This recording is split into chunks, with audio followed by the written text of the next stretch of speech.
una sa lahat, ilang foreigner nang gulo sa Siargao. May nag-dirty finger pa. Habang sa Maynila, pulis kinuyog ng mga lalaki. Nagkaputukan pa ng baril. Ang buong detalye ng mga balitang yan, abangan maya-maya lang. Magandang hapon, Pilipinas. Kasama ang buong puwersa ng News 5. Ito ang Frontline Pilipinas Weekend. Matapos ang walang prenong taas presyo sa petrolyo, kalma muna ngayon. Hanggang 20 pesos ang inaasahang rollback sa kada litro ng diesel sa Martes. Kabi-kabilang sunog sa gitna ng mainit na panahon. Tambakan ng basura sa Navotas, 3 araw nang nagliliyab. Habang sa Quezon City, 3 kabilang ang magkapatid na minor de edad patay sa sunog. Sa pool sa CCTV, ang biglaang pamamaril sa mag-asawang negosyante sa loob mismo ng kanilang printing shop sa Zamboanga City. Sa Frontline News Abroad, sa pool sa video, batang naglalakad sa kalsada sa India, binangga ng motor. Isa pang aksidente. Rider na cellphone ng cellphone habang nagmamaneho na hagip ng tren sa Vietnam.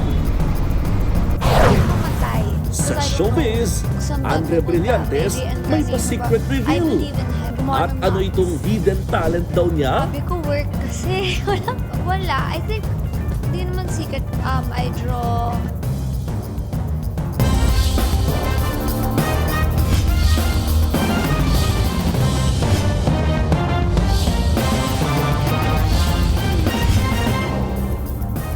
Ang mahal ng pamasahe papuntang Siargao, tapos pagdating doon, may mga nanggugulo at nanggagancho pa raw. Ang matindi pa, mga turistang foreigner ang pasimuno umano niyan. May babala naman ang lokal na pamahalaan. Nasa frontline ng balitang yan, si Rainiel Pawid. Kay ganda ng Siargao. Pero sa likod ng ganda ng isla ang kwento ng pamimerwisyo raw ng ilang banyaga.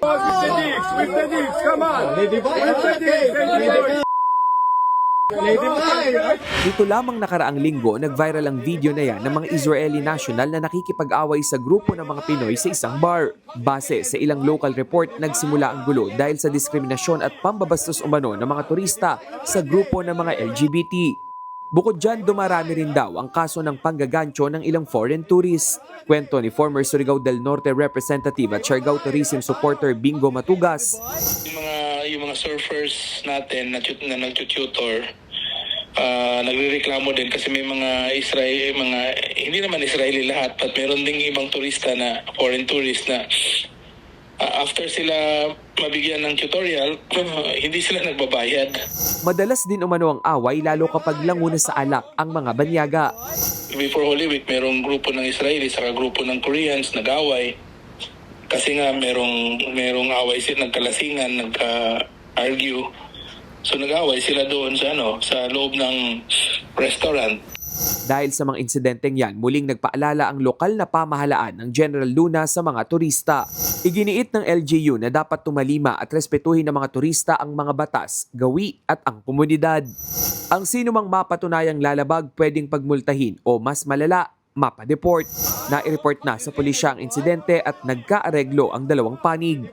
Samantala, nakamonitor na rin ang Bureau of Immigration sa mga ulat na marami ng foreign tourists ang overstaying sa Siargao. Nagsasagawa na raw ng pagsisiyasat sa dokumento ng mga turista. Noong 2023, nagsimula ang tourism rebound sa Siargao matapos ang pandemya. Umabot sa higit kalahating milyong turista ang bumisita sa isla. Nasa 54,000 dito, mga banyaga. Nagbabalita mula sa Frontline, Rainiel Pawid, News 5. Ito pang isang foreigner. Sa Makati City naman, nag-viral ngayon ang video ng isang dayuhan, duguan at nagwawala pa.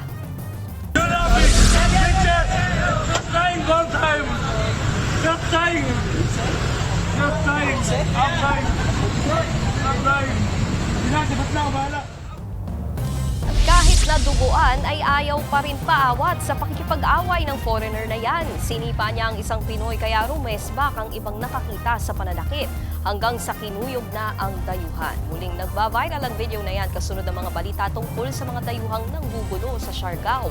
Pero mga kapatid, hindi porket nag-viral, bagong video yan. Pinuntahan ng News 5 ang mismong uploader at ang barangay na pinangyarihan ng gulo. Napag-alaman naming November pa pala kinunan ang video. Papalo raw sa mahigit 20 pesos kada litro ang rollback sa diesel simula sa Martes. Habang ang gasolina, halos 5 pesos ang tapyas kada litro. Live mula sa Maynila, nasa frontline ng balitang yan si Ian Suyu. Ian, so magkano yung kabuang presyo, magiging halaga ng petrolyo pagpatak ng Martes?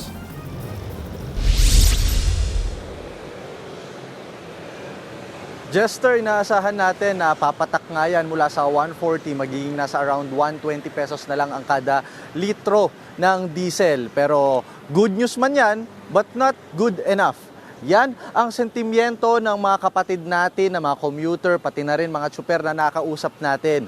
Ayon sa kanila, sa kabila daw ng napipintong rollback, hindi daw nito matatapatan yung halos triple na itinaas ng presyo ng petrolyo at ng gasolina. Ngayong linggo, matumal ang biyahe ni Jo Marie na may rutang Nagtahan, Paco, Maynila. Kaya't inaasahan niyang kakarampot na naman ang kikitain sa pamamasada. Giit niya, kahit may nagbabadyang big-time rollback, para kay Jo Marie, tila wala raw itong epekto. Sa 20 pesos, sir. Sa akin lang, sir, ano pa yan, maliit pa yan, sir, sa amin, na rollback. Si Relly de la Cruz naman, duda na makakatulong ang rollback. Napakaliit raw kasi nito kumpara sa laki ng itinaas ng gasolina mula noong nakaraang buwan. Hindi pa rin po dahil halos triple po yung itinaas na diesel magmula nung gera ng Iran sa Iraq. Dati magkano yung diesel natin? Naglalaro sa 56. Ikukumpara natin sa ngayon, magkano na? 148 kada litro. I-rollback nila sa 20 pesos. Hindi pa rin po sapat yun. Ayon kay Energy Secretary Sharon Garin, posibleng mahigit 20 pesos ang tapyas presyo sa kada litro sa diesel sa Martes, April 14. Higit 4 pesos naman sa kada litro ng gasolina, habang sa kerosene, 8 pesos and 50 centavos ang inaasahang rollback. Base yan sa presyo sa international market. Pero giit ni Garin, malabo nang bumalik pa sa 60 pesos ang kada litro ng petrolyo. Ayon sa industry sources, additional factor na rin sa bawas presyo ang kasalukuyang ceasefire sa pagitan ng Amerika, Israel at Iran. Pero para sa transport group na Manibela, may rollback o wala, hiling nila ay suspindihin na ang value-added tax o VAT at excise tax para mas makatulong lalo sa mga tsuper at commuter. Anila, hinuhulaan lang ng pamahalaan ang presyo ng rollback. Hindi rin daw nito makukumbinsi ang mga tsuper na bumalik sa pamamasada. Yung pong pag-rollback ay hinuhula-hulahan, hindi gubat, pero tayong sariling computation sana rito kung magkano po talaga ang dapat i-rollback, kung magkano po ang ipinawas nito sa world market. Kung rollback na yun, dapat po talaga ibaba na po, ibalik po dun sa dati. Maging mga commuter, naniniwalang hindi raw sasapat ang isahang rollback, lalo't ramdam na rin nila ang pagtaas ng presyo ng mga bilihin. Hindi sapat. Hindi sapat dahil sa tingnan mo, bilihin, yung mga kulang. Pero sana naman maayos na ng gobyerno yung problema natin. Oo, tumataas nga sahod pero bilihin naman tumataas din. Wala na rin, kaya tipid. Sa April 14 ang rollback. Kinabukasan, aarangkada na ang service contracting program na tatagal ng 2 hanggang 3 buwan. Sa ilalim niyan, ang pamahalaan na ang magbabayad sa mga tsuper para magtuloy-tuloy sa biyahe. Bukod dyan, ipapatupad na rin ang pamimigay ng fuel subsidy. Sasagutin ng gobyerno ang bawat 10 piso sa kada litro ng petrolyo ng mga PUV driver. Para naman sa mga pasahero, magkakaroon din ng 20% discount sa pamasahe. Maglalagay ng fare matrix ang mga kasali sa programa para malaman ng mga pasahero kung magkano ang dapat nilang ibayad.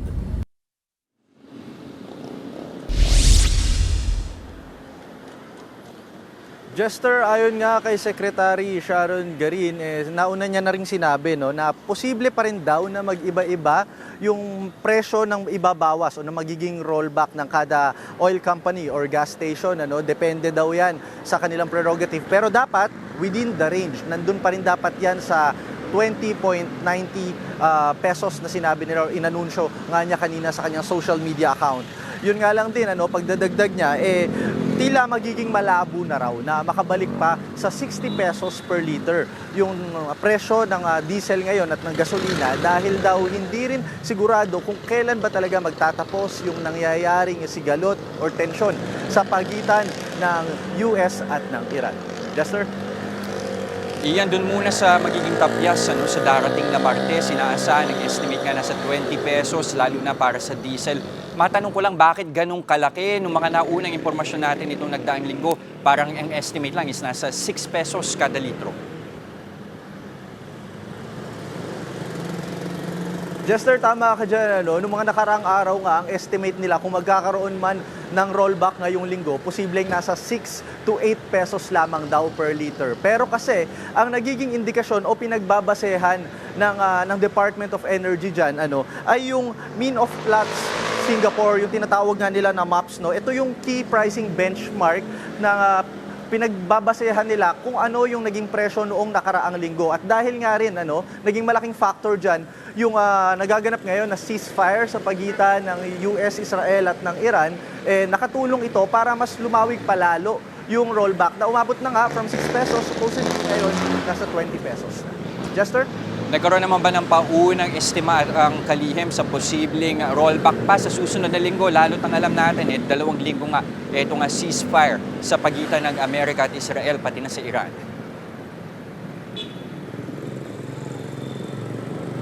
Jester, ito nga, sasample natin to, nasa likuran natin na gas station, yung diesel nila, nasa 143 pesos kada litro yan.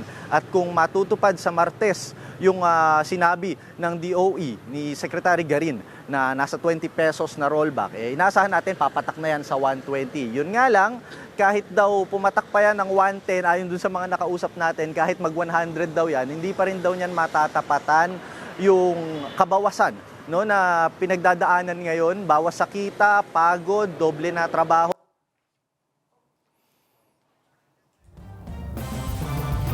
Nagulat live mula sa Maynila, maraming salamat, Ian Suyo.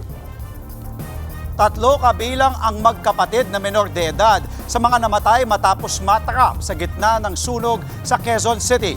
Narito ang Frontline Report. Lumiyab ang isang residential area sa Maydurian Street sa Barangay Pasong Tamo sa Quezon City kaninang alas 4 ng madaling araw. Nakarating agad ang mga bumbero pero mabilis kumalat ang apoy. 3 bahay na magkakatabi ang agad natupok.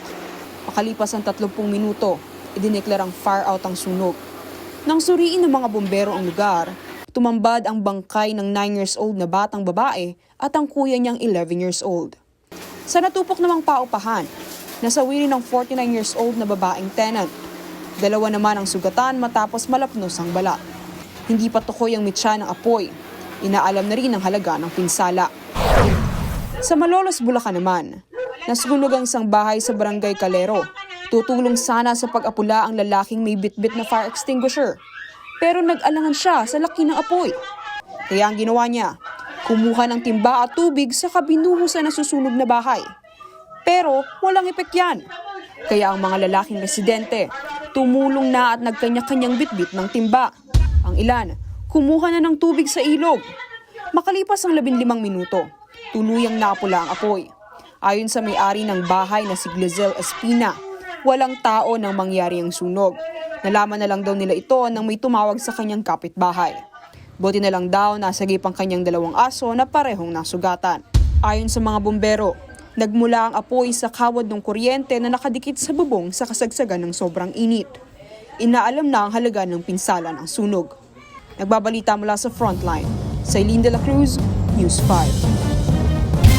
Magdadalawang araw nang nasusunog ang sanitary landfill ng Navotas. Ang ilang residente sa katabing bayan ng Ubando kinailangan ng lumikas dahil nasa kapal ng usok. At live mula sa barangay Dampalit sa Malabon, nasa frontline ng balitang yan, si Bea de Guzman. Bea, ano na bang status ng pag-apula nga nung sunog dyan?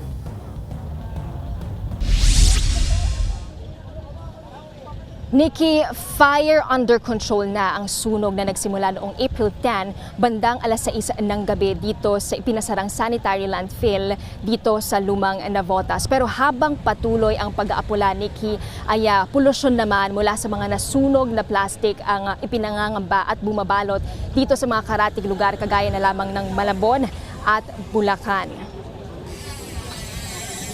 Personal naming pinuntahan ang sunog dito sa landfill. Malayo pa lang, tanaw na ang napakakapal na usok. Nasa isang isla ang lokasyon ng landfill kaya naging pahirapan din ang pag-apula rito.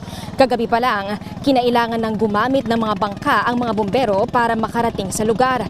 Gumamit na rin ng backhoe para makatulong sa pag-aapula. Suot ang mask, naabutan namin si Nanay Flor de Liza pabalik sa kanilang tirahan sa barangay Salambao, Obando, Bulacan. Humigit kumulang 1 kilometro mula sa pinangyarihan ng sunog. Isa lang siya sa mga pinalilikas na residente sa Obando dahil sa nakakasulasok na usok. Pakinggan ang pahayag ng mga nakausap nating residente. Sobrang hirap, hindi ka makakain ng gusto. Gawa ng kailangan nakamas ka palagi. Matutulog ka, kailangan babantay mo muna. Kasi baka mamaya, baka di ka na magising. Umikas na rin yung anak ko, nandun na pati yung biyanan ko. Kaya kami umuwi dito dahil yung tindahan walang makabantay. Pag hindi kami kumayod araw-araw, wala kaming pangtustos eh. Kaya yung usok talaga pumapasok sa bahay. Sumasakit ulo niyo, sir? Sakit. Yung usok, parang naisubo mo rin sa sobrang amoy. Tagal kami nakakain. Hindi po kami makahinga dun sa amoy niyan. Grabe po yung amoy na nalalanghap namin. Masakit sa ilong, sa lalamunan, yung may-ari niya at saka yung kumpanya, lalo na kay Congressman Toby Chanco, kay Mayor John Ray Chanco, sana gawan po nila ng paraan naman. Ang dami ng epektuhan dito sa amin, lalo na yung mga bata.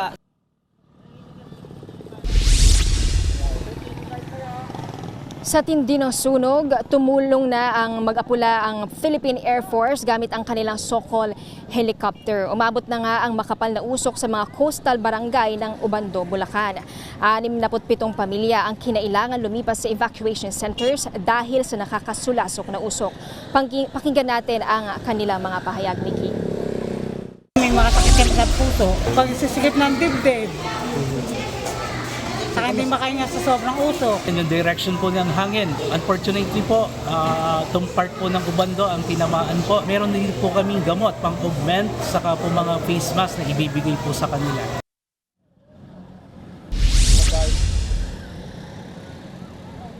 Nikki, may pailan-ilan pa rin na nananatili dito sa Navotas at sakaling kumapal ulit daw ang usok ay lilikas na ulit sila sa mga evacuation center, lalo na nitong pakagat na ang dilim. Balik sa'yo, Nikki. So Bea, alam nating fire under control na, pero yung sitwasyon ba dyan sa usok, hindi na naman ganun kalaki yung usok? Baga, gaano kaya katagal bago tuluyang mawala yung usok? Dahil nga sabi mo meron pa rin mga nasa evacuation centers dyan sa Navotas. Nikki, so mapapansin natin na marami na ang apektado dito sa mga karatig lugar, lalo na ang Kamaynalian dahil nga apektado na rin yung air quality. Kaya naman ayon sa mga LGU ay meron na silang mga hakbang para maiwasan ang pagkaapekto doon sa kalusugan ng ating mga kapatid na apektado nga nito. Naglatag na ng iba't ibang hakbang ang ilang lungsod dahil naapektuhan na ang sunog ng air quality sa Kamaynilaan. Ang lokal na pamahalaan ng Maynila, pinasusuot na ng face mask ang mga residenteng lumalabas ng bahay. Umabot na kasi sa unhealthy for sensitive groups ang air quality index sa ilang bahagi ng lungsod. Delikado yan sa mga bata, senior citizens, buntis at may mga hika. Hanggang sa Quezon City at Mandaluyong, umabot na raw sa hanggang acutely unhealthy level ang air quality sa ilang lugar. Nikki, dito sa Navotas ay tuloy pa rin ang pamumuhay ng mga kapatid natin. May ilan ay nagtitinda pa rin at bagamat kitang-kita ang usok dito sa lugar ay para sa kanila tuloy pa rin yung kanilang pamumuhay. At dahil pa iba-iba nga yung ihip ng hangin dito, Nikki, ay magsusuot na lamang daw sila ng mask. Sakaling dito na ulit pumunta o yung direksyon ng hangin ay dito patungo sa mga kapatid natin dito sa paligid ng Navotas. Yan muna, balik sa'yo, Nikki. So grabe no, Bea, umabot na dito sa may Mandaluyong yung lakas ng usok. Alam ba natin kung anong sanhi nga nitong sunog at naging ganyang kalaki yung usok?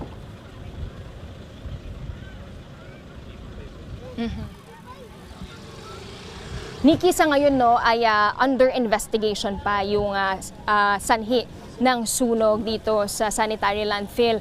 Pero ayon sa mga ilang pahayag ay ito na ang pangalawang beses na nagkaroon ng sunog dito sa ipinasarang sanitary landfill dahil daw ito sa init ng panahon. Dahil bagamat may ilang natabunan na ng lupa yung itong sanitary landfill, mayroon pala yung mga natitirang chemical sa ilalim nito na maaaring mag-cause nung sunog, lalo na ngayon na mainit ang panahon. Nikki. Maraming salamat, Bea de Guzman, live mula sa Malabon. Naiinitan ka na nga, abay kapag naaktuan ka pang nakatopless sa labas ng bahay, pagmumultahin ka pa. Sabi tuloy ng ilan, anti-poor ang Opland Galugan. Sa Quezon City at Maynila nga, hindi muna sila manghuhuli ng mga nakatopless. Narito ang Frontline Report. Ayan. Naubos sa mga bata.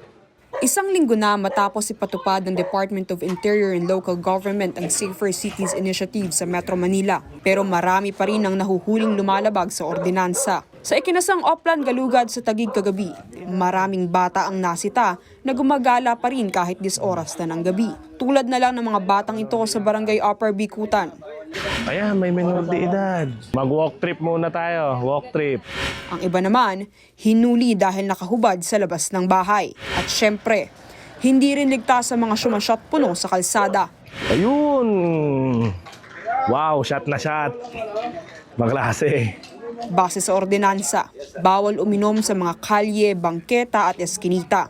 Yan ay para maiwasan ang mga nag-aamok sa kalye, mga krimen at sexual harassment, lalo na sa residential zones. 12 minors ang ating na-curfew po, 21 drinking in public, saka may isa po tayong smoking. Ginagawa po ng kapulisan at ng ating mga barangay kasamang iba't ibang sangay ng barangay, mga force multiplier po natin is epektibo. Kaya bumababa na po yung mga residente natin na nahuhuli o kaya lumalabag sa mga iba't ibang city ordinance. Simula noong April 6, higit 60,000 na ang nahuling lumalabag sa Safer Cities operations. Higit 1,000 ang kinasuhan, 21,000 ang pinagmulta, habang 40,000 ang nawarningan muna. Pinakamarami ang umiinom sa public places, sinundan ng mga walang suot pang itaas, mga sumusuway sa curfew at nagkakaraoke ng 10 oras ng gabi. Pero nitong Sabado, sinuspindi muna ng Quezon City at Manila Police Districts ang mahigpit na pagpapatupad ng ordinansa, partikular na sa pagbabawal sa mga nakatopless sa mga pampublikong espasyo. Paiigtingin na lang daw muna ang information drive sa direktiba ng PNP. Kasunod ito ng mga diskusyon na anti-poor o kontra sa mga mahihirap ang naturang batas. Pero giit dyan ang Malacanang. Hindi po naman ibig sabihin ng pagdidisiplina sa mga kabataan para mas maging safe sila at protected ay anti-poor na. Hindi po lahat ng pagdidisiplina ay sasabihing anti-poor. Ito po ay para sa proteksyon ng bawat Pilipino. Epektibo pa rin ang mahigpit na operasyon ng Safer Cities sa natitirang mga lungsod sa Metro Manila. Nagbabalita mula sa Frontline, Sailin de la Cruz, News 5. Samantala, sa ibang balita, iginiit ni Presidential Spokesperson Harry Roque na walang kapangyarihan si Interior Secretary John Vic Remulla na mang-aresto sa Pilipinas man o sa Austria. Kasunod po yan ang naging pahayag ni Remulla na malapit nang ilabas ng Interpol ang red notice ni Roque at siya mismo ang aaresto sa dating presidential spokesman. Buwelta ni Roque, baka si Remulla pa ang ipahuli niya. Tinawag din ni Roque na ilegal ang balak na paghuli sa kanya, lalo't isa siyang asylum seeker sa Europa. May nakabingbing warrant of arrest sa Pilipinas si Roque para sa kasong qualified human trafficking na konektado sa illegal Pogo Hub sa Porac, Pampanga. So aking libreng legal advice kay Secretary Remulla, kung ayaw mong ikaw ang mapahuli ko, huwag mo kong arestuhin dito sa Austria. Ganun pa man, inaantay kita rito sa Austria, magkita tayo. Susunod, pulis na rumesponde sa kaso ng snatching, kinuyog dahil sa maling akala. Babaeng tumawid sa Binondo, Maynila. Kamusta na kaya matapos mabagsakan ng bakal sa ulo? At sa showbiz, SB19 at Bretman Rock, todo suporta sa Nation's Girl Group na Bini sa Coachella. Lahat ng yan sa pagbabalik ng Frontline Pilipinas Weekend.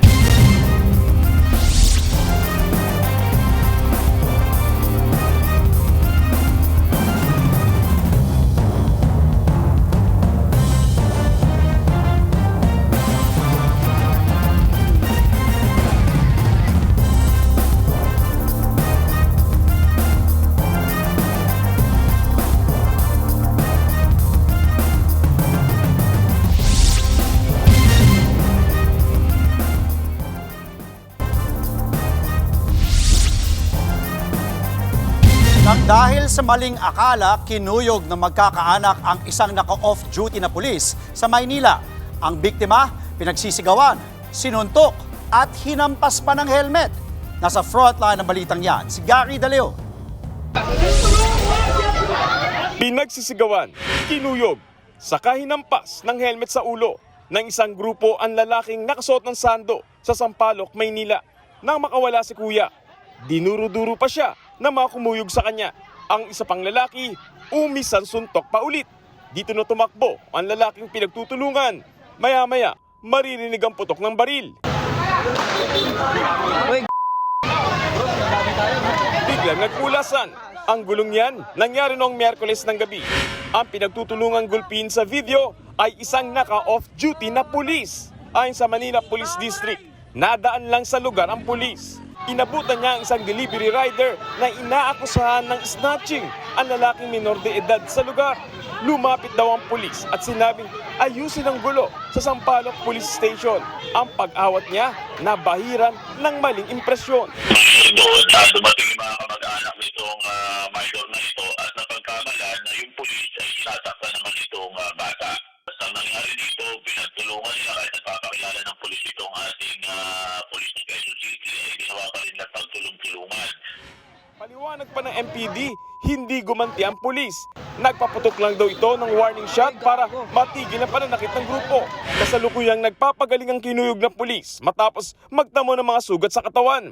Sa follow-up operation, naaresto ang 4 na sangkot sa pangunguyog. Naharap sila sa kasong direct assault at physical injury. Wala namang impormasyon ng MPD kung napatunayan ngang nagnakaw ang minor de edad sa delivery rider. Nagbabalita mula sa Frontline, Gary Dalayon, News 5. Wala na raw makakapigil pa sa pagharap sa kamera ng umano'y bagman ni Vice President Sara Duterte na si Ramil Madriaga. Pero ngayon pa lang ginigit na ng kampo ng bise na sinungaling si Madriaga. Puwelta naman ang kampo ng umano'y bagman, mukhang nayayanig na nga raw si VP Sara. Aniya sa frontline sa balita, si Bril Montalvo ng News 5, Mindanao. Sa Martes na, April 14, tatalakay ng House Committee on Justice ang impeachment complaint laban kay Vice President Sara Duterte. Pero ngayon pa lang, dumedepensa na ang kampo ng bise. Tinitibag na nila ang mga posibleng sabihin sa pagdinig ng umano'y bagman ni VP Sara na si Ramil Madriaga na haharap sa kamera. Ayon sa abogado ng bise na si Attorney Paulo Panelo, hindi magkakilala sina VP Sara at Madriaga. Ipinakita pa ang isang text message mula kay Madriaga noong December 12. Sabi niya, pinipilit daw siyang mag-imbento ng kwento tungkol sa confidential funds. For us, this is clear evidence na gawa-gawa lang yung testimony against VP Sara, and there's a clear motive on Madriaga's part to do this, which is to get out of prison. Kumpiyansa naman ang kampo ng bise na kahit ano pang sabihin ni Madriaga sa kamera ay kayang-kaya nila itong patumbahin. We can definitively prove that he's a fraud.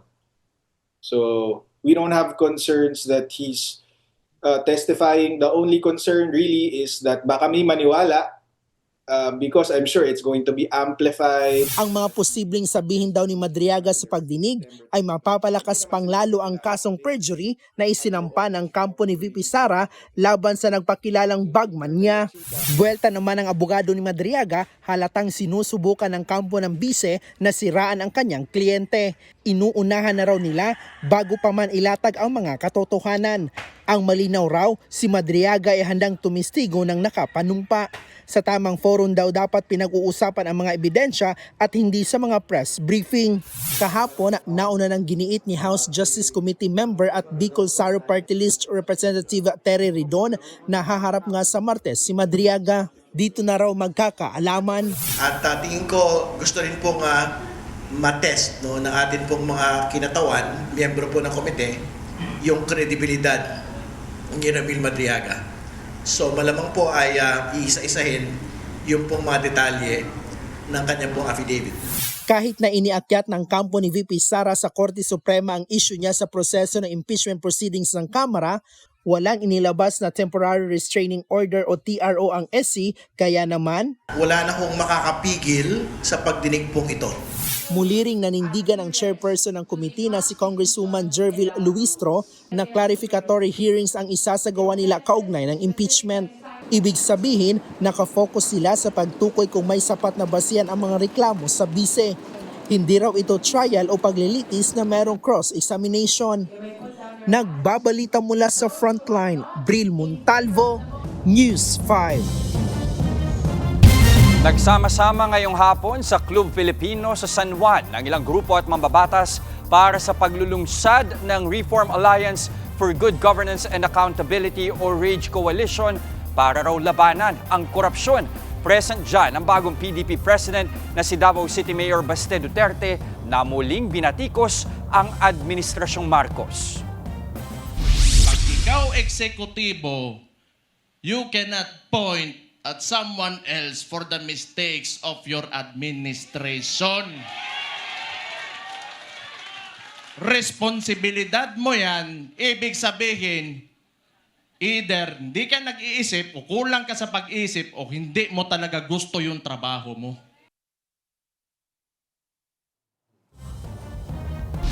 Yan ay kuha mula sa live ng Facebook page ni Anak Kalusugan Party List Representative Mike Defensor. Nagsalita riyan sina Senator Robin Padilla, Senator Bongo, Congressman Leandro Leviste at Congressman Paulo Marcoleta. Kabilang sa RAGE Coalition ng PDP, Partido Reforma at Reform PH. Layunin din ng koalisyon na ipanawagan ng mga kailangang tugunan na national concerns, kabilang na ang mataas na presyo ng langis. Kahapon lang nanumpa bilang PDP President si Mayor Baste Duterte. Bago ito, si Senator Robin Padilla ang tumayong presidente ng partido.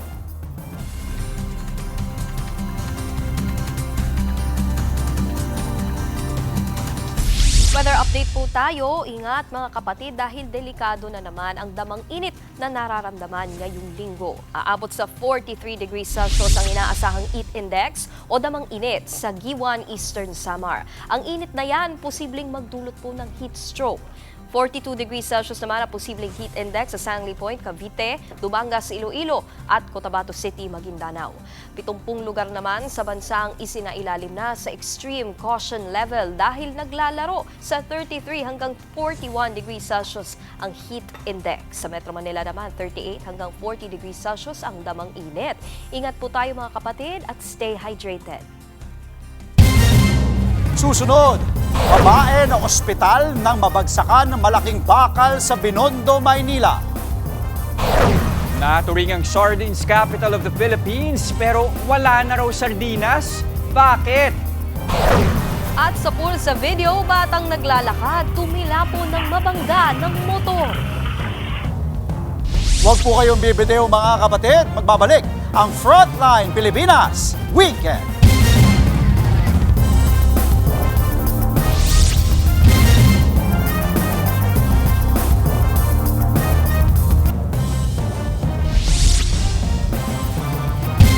Tumawid lang, na-ospital na ang isang babaeng biglang nabagsakan ng malaking bakal na tubo sa Binondo, Maynila. Nasa pool pa yan sa video. at inaalam na kung meron bang dapat managot sa nangyari. Nasa frontline ng balitang yan, si Rainiel Pawi. Sa kuha ng CCTV, makikita ang dalawang babaeng tumawid sa kalsadang yan sa Binondo, Maynila nang biglang bumulagta ang isang babae. Nabagsakan na pala ito ng malaking bakal na tubo. Sakto namang may pulis sa lugar kaya agad nakatawag ng responde. Ang mga motorista maging ang mga dumaraan nabulabog. Kanya-kanya silang hanap kung saan nagmula ang bumagsak na tubo. Isinugod ang biktima sa ospital. May nahulog ang bakal. Parang dito eh. Ayon sa gwardya, may narinig daw siyang kumalampag at inakalang may mga sasakyang nagbanggaan. Tapos tinamaan yung babae dito sir sa ulo. Tapos nakita ko na yung babae dyan, nakatiyaya, bumagsak na may sugat dito sa noon, laki. Nakahiga na, tapos narinig ko sa kanya, nagsisigaw siya ng tulong. Ayon sa investigasyon, metal pipe ang bumagsak sa 23 anyos na biktima. Nagtamo ito ng sugat sa ulo at katawan pero nasa stable na raw na kalagayan, bagamat nagpapagaling pa rin sa pagamutan. Tinitingnan naman ng mga otoridad kung may pananagutan ang construction company.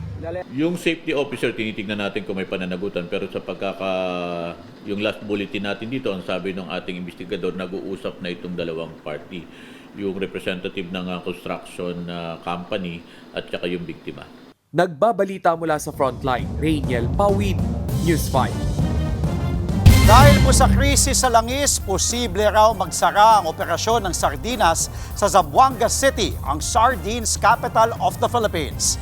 Ayon sa Southern Philippines Fishing Association Incorporated o SOFIL, hindi na nila kakayanin ang sobrang taas na presyo ng langis na ginagamit sa mga bangka at barko para makapanghuli ng sardinas. Nasa kritikal na raw ang sitwasyon ngayon ng industriya. Panawagan nila sa gobyerno, fuel subsidy, pinansyal na tulong at pangmatagalang solusyon, lalo't nakataya ang supply ng pagkain at kabuhayan ng libo-libong mangingisda.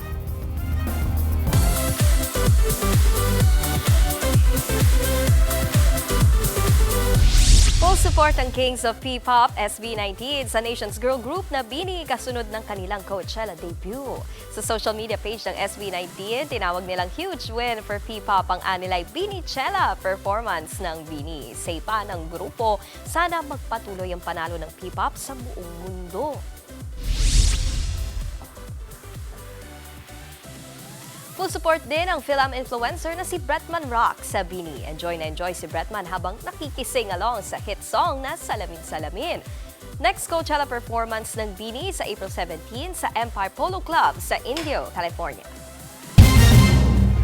Susunod, motorsiklo walang kaabog-abog na binangga ang isang batang naglalakad.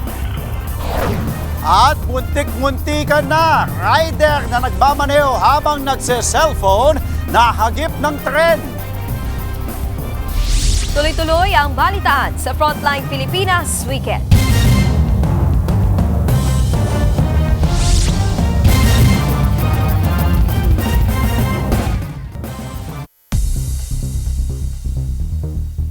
Sa Vietnam naman, nahagip ng tren ang isang rider na nagse-cellphone habang nagmamaneho. Paparating na ang tren pero humabol pa rin ang rider kaya tinamaan ang likuran ng kanyang motorsiklo. Sa lakas nga ng impact, sumemplang siya at nabangga ang isa pang nakahintong motorsiklo. Sa bad trip ng nadamay, sinipa niya ang motorsiklo ng rider. Base sa investigasyon, nagse-cellphone ang rider habang nagmamaneho kaya hindi nito napansin ang paparating na tren.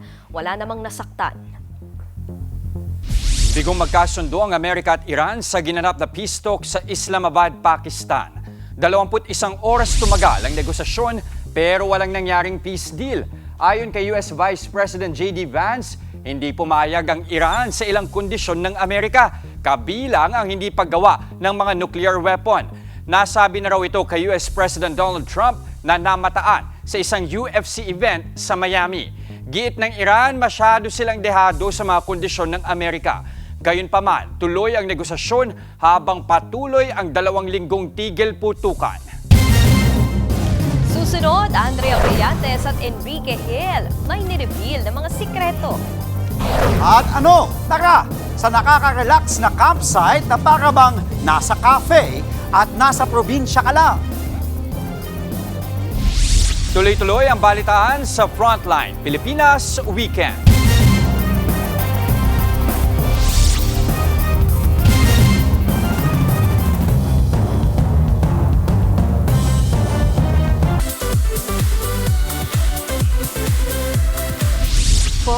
Revelation. Sunod-sunod na secrets ang ibinulgar ng kapatid stars Enrique Hill at Andrea Brillantes. Ano-ano kaya yan? Nasa frontline ng balitang yan, si MJ Marfori. May pa-secret reveal ang stars ng A Secret and Prog na sina Andrea Brillantes at Enrique Hill sa kanilang interview sa TV5 Digital Exclusive. Ni-reveal ng dalawa ang kanilang secret skill, guilty pleasure, maging ang kanilang fear. Si Blythe, secret skill daw ang mag-tie ng knot gamit ang dila. Kapag kinakaya ko siya, kaya kong parang gumawa ng knots. Habang si Ken naman, well, magaling ako magmasahe. Nag-practice ako sa mama ko. So, alam niyo na, kung masakit katawan niyo, magpamasahe na kayo, wag sa akin, sa iba. Hindi, joke lang. napaisip naman na mabuti ang dalawa bago sagutin ang next question na secret guilty pleasure. Minsan gusto ko binubuli yung mga pamangkin ko. Tapos mag-iiyak sila. I love babies, so wag niyo akong anuhin dito. Grabe akong mag-alaga and I want my own. I love food so much. Minsan nga kahit di masarap eh. Gusto pagkain. If it's food, I love it. Kung magaling ka magluto, I love you. Kung secret dream naman ang pag-uusapan, hindi nyo aakalain ang sagot ng dalawa. Nasa be a wedding makeup artist and DJ. Every day I'm shuffling. I want to be a family man. Simple living lang. And yun ang gusto ko siguro para sa kids ko growing up. Pagdating naman sa secret fear, medyo naging seryoso ang dalawa.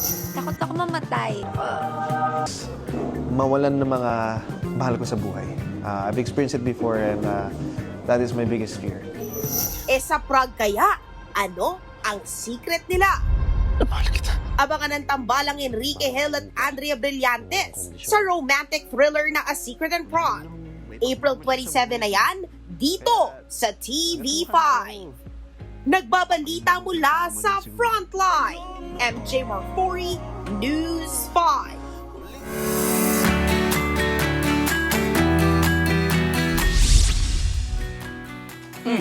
Ay, Nikki, ako pala. Oh, di ba? Sorry. Ano ngayon? Parang maiba daw. Hindi, ano ko dahil dun sa Prague. yung secret. Na-excite ako doon. Napaisip ka na ba yung mga secret? Oo, sa Prague. Kayo, nasubukan nyo na ba mag-camping? Matanong lang. Ako for a story, yes. Nakapag-camping na ako. Pero yung leisure, hindi pa. Nix. Ako naman, di ko pa natatry. Pero nasa bucket list ko yan. Nung bata ako, nung grade school, Cub Scout ako, nasubukan namin. yun naman. Talagang sa liblib na lugar, gano'n, Pero amazing. yung mga kasamang mga matatanda. Para po sa mga kapatid natin na gusto ng chill vibe na campsite, meron daw niyan sa Bulacan. Silipin po natin ang report ng ating weekend buddy na si Mondi Lopez. May weekend ba mamamasyal ka pa? Ay, hindi na po. Hindi na. Taas po ng gas ngayon. Oh my goodness gracious ang presyo ng gas. Pero relax lang. May bibida akong destination na hindi kailangan ng long drive pero panalo sa vibes. Ang tema, camping pero sosyal. Ano, tara? Welcome to Campers Hideout, ang pinakaunang campsite vibe sa Malolos, Bulacan. Itinayo ito noong October 2025 ng isang camping lover na gusto ring magka-cafe. Shoutout kay Sir Jack na nasa totoong camping ngayon. Ang Campers Hideout, 1,000 square meters na dating gubat. Pero ngayon, ay eto na, mapuno, bulaklak at fresh air na parang free trial ng probinsya. May dome tent, may frame tent, feel mo nasa bundok ka pero may kape. At syempre, may bonfire. Perfect sa mga kwentuhang naalala mo pa ba? Camping feels check talaga. Mapamaritres, tolits, magtotropa o pamilya, welcome! Perfect sa reunion, kumustahan at walang humpay na tsikahan. Solid tambayan ng lahat. At take note, wala pong wifi para walang distraction, pure connection lang. Gaya ng pamilya ni Franz, first time pero solid ang experience. May solar lights, eco-friendly na, aesthetic pa. At may mga student baskers na konting kantahan lang.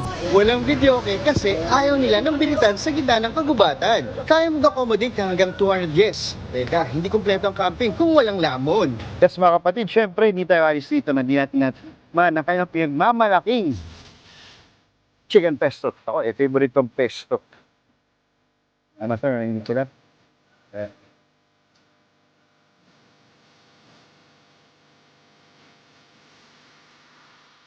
Open daily mula 2 p.m. to 12 midnight.